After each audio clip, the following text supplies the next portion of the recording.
That's what maki-e or lacquer is, you know.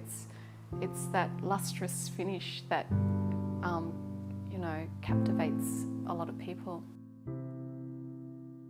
Japanese lacquer is basically a form of painting. It's a difficult technique, it's a difficult craft. It's arduous because it's all about precision. It's sculpting the lacquer onto the surface so it sits perfectly. And once you have that established, then you can dust the gold powder over this sculpted lacquer resin, let it set, polish it, come back with more lacquer, and it's just building the layers and the colours. And so it needs certain temperatures and it needs certain humidity for it to cure successfully. And every layer requires a couple of days of curing before adding the next layer. And so it is very planned. The first project was a tea container, a traditional tea container. That took me 7 months, and I'm in the studio 6 days a week.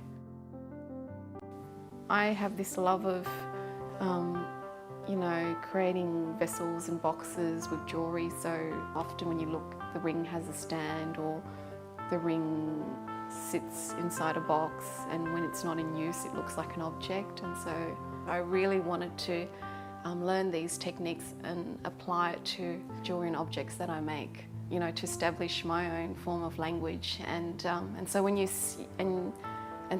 you look at my work, you can there's a strong connection to you know, the Asian culture. There's a strong connection to the floral themes.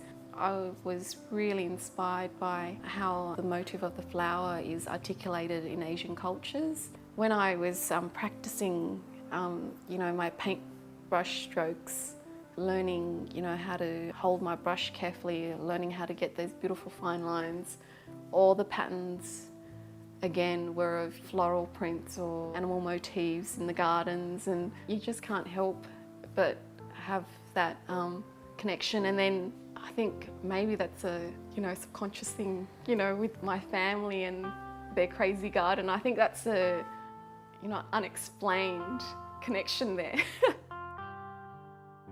But with the lacquer, it's a natural material which comes from a tree, and ironically, most Asian people react to it. The first time I had the reaction, my whole body was covered in these minute dots and I was just incredibly itchy. And I often had tiny blisters all over my fingers. So it was just really unbearable.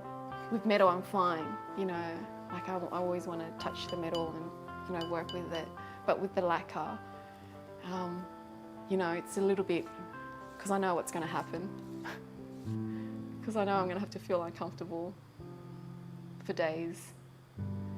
And so, what do?